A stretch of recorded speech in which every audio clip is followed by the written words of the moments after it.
그가 사라졌다는 사실은 사람들 사이에 긴장과 혼란을 불러왔습니다. 직원들은 처음에는 출장을 간 것이라고 생각했지만 하루가 지나고 이틀이 지나도 그의 모습은 보이지 않았습니다. 지은호는 점점 초조해졌습니다. 이지혁과 마지막으로 나눈 대화는 감정이 격해진 상태에서 마무리되었습니다. 그날의 충돌은 단순한 의견 차이가 아니었습니다. 이지혁은 지은호의 인간관계에 관여했고 그녀는 동업자 간의 선을 넘지 말라는 경고를 남긴 채 자리를 떠났습니다. 이후 이지혁은 연락을 받지 않았고 휴대전화는 꺼져 있었습니다. 사무실 회의실 한쪽에 놓인 이지혁의 노트에는 그가 사라지기 전까지 구상한 전 시장 계획이 상세히 적혀 있었습니다. 사업의 구조, 자금 흐름, 협력업체 리스트, 투자자와의 미팅 일정 등이 체계적으로 정리되어 있었지만 마지막 페이지에는 사업과 무관한 문장 하나가 적혀 있었습니다. 그 문장은 지은호의 기억 속에서 계속 떠올랐습니다. 이지혁이 품고 있던 감정을 짐작하게 했던 그 문장은 지은호의 마음에 작은 균열을 일으켰습니다. 지은호는 그가 단순히 감정적으로 흔들려 회사를 떠난 것이 아니라고 판단했습니다. 그는 책임감 있는 사람이었고 아무리 감정이 복잡했더라도 이를 방기하는 방식으로 대응할 사람은 아니었습니다. 그러던 중 사무실 구석에서 발견된 낯선 명함 하나가 지은호의 시선을 끌었습니다. 명함에는 P&M 아키텍처 송희연이라는 이름이 적혀 있었고 지은호는 그 이름을 처음 들었습니다. 그 명함을 단서로 지은호는 과거 이지혁의 프로젝트 기록을 뒤졌습니다. 수년 전 이지혁은 소규모 건축사무소와 비공식적으로 협업을 진행한 적이 있었고 그 사무소의 대표 이름이 송희연이었습니다. 그녀는 공공디자인 영역에서 활동하는 독립건축가였고 최근까지도 외부 활동을 거의 하지 않는 조용한 인물이었습니다. 그럼에도 불구하고 그녀의 이름이 이지혁의 계획 문서 안에서 반복적으로 등장하고 있었습니다.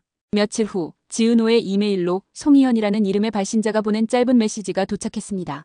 그 메시지 안에는 정중한 어조로 다음 주 금요일 연남동의 한 주소로 와달라는 내용이 담겨 있었습니다. 이지혁에 대해 알고 있는 사실이 있으며 지금 상황을 이해하는 데 도움이 될 수 있다는 설명도 함께 첨부되어 있었습니다. 지은호는 망설였지만 결국 해당 장소를 찾아가기로 결정했습니다. 연남동의 주소지는 외부와 단절된 듯한 조용한 골목에 위치해 있었고 오래된 한옥 구조의 작은 사무소였습니다. 그녀는 송희연을 처음으로 대면하게 되었고 송희연은 과거 이지혁과의 인연 그리고 최근까지 진행된 사업적 협력에 대해 설명했습니다. 이지혁은 단순한 자재 유통 전 시장을 계획한 것이 아니었습니다. 그는 기술자, 신진 디자이너, 건축가들이 자유롭게 협업할 수 있는 복합문화 공간을 구상했고 자재는 그 안에 하나의 기능으로 포함되어 있었습니다. 그 공간은 기존의 유통구조를 넘어서서 사회적 기업 형태로 전환될 수 있는 가능성을 내포하고 있었습니다. 그는 이지혁만의 꿈을 현실화시키기 위해 투자를 유치하고 내부적으로 개편을 준비하고 있었으며 일부 계열사는 해당 구상에서 분리시킬 예정이었습니다. 하지만 그 과정에서 특정 세력의 반발과 압박이 있었고 특히 오래전 이지혁의 과거를 알고 있는 인물이 최근 접촉해왔다고 송희연은 설명했습니다. 그 이야기를 들은 지은호는 당황했습니다. 최근 우연히 제외한 한 남자의 얼굴이 떠올랐고 그는 몇 년 전 단기 프로젝트에서 함께 일한 인물이었습니다. 그는 최근 그녀에게 여러 차례 연락을 취했고 이지혁에 대한 정보도 물었습니다. 이지혁이 조심스럽게 거리를 두려 했던 이유가 조금씩 드러나기 시작했습니다. 같은 날 지은호의 사무실 앞에 낯선 봉투가 놓여 있었습니다. 봉투 안에는 오래된 흑백 사진과 누군가의 이름이 적힌 메모가 들어있었습니다. 사진 속에는 젊은 시절의 이지혁과 낯선 남자가 함께 있었고 그들의 표정은 긴장감이 감돌았습니다. 메모에는 단 하나의 문장이 적혀 있었습니다.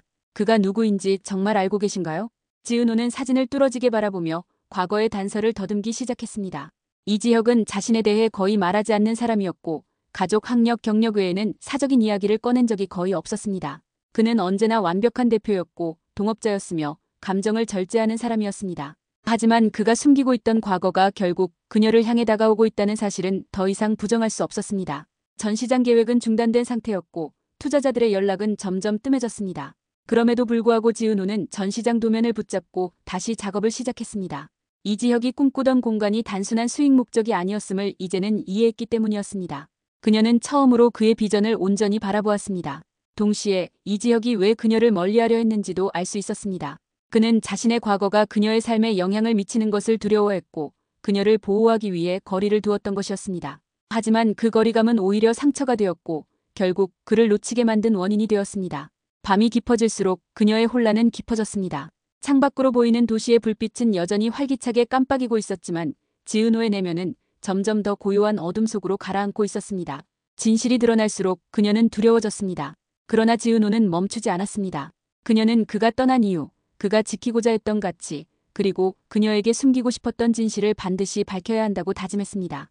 그것이 진심에서 비롯된 감정이든 오해에서 비롯된 거리든 이제는 마주해야 할 시간이었습니다.